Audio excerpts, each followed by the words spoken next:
I was induced on a Wednesday and I delivered her early Friday morning. So I was in labor for like 2.5 days, and I delivered her vaginally. That was like, they kind of said like, this is probably like the best way for your body kind of thing.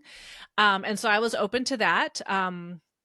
I wasn't awake for a lot of it. I took every drug I could, honestly, to stop the pain and not feel it, which, that was helpful in a lot of ways. But the staff was so wonderful. There was like these circulating nurses coming on staff, and they put like a little, I think it was like a little, like a flower on the door. So I think that was like a signal to everybody of like what was happening.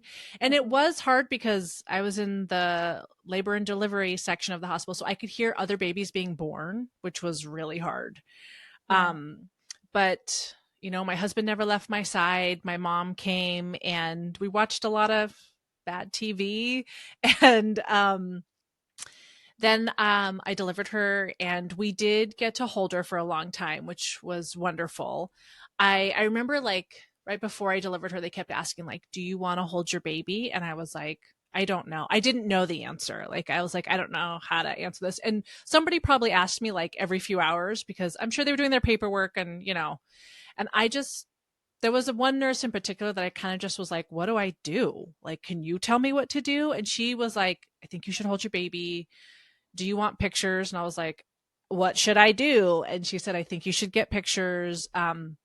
Which I'm so thankful that they pushed for that, because the second she was born, um, we didn't know if she was a boy or a girl.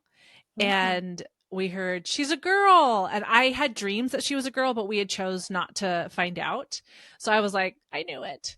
And the nurse said, "Oh gosh, she's so tall." And I'm very tall. So I was like, she's just like me.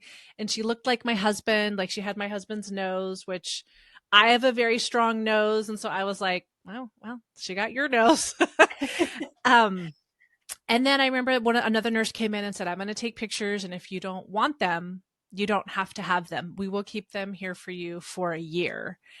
And I was like, I don't want them. But the next day, because I went home that day, the next day I sent my mom to go get them. And I'm so glad we got them. But you just don't, like, in the moment, you don't know.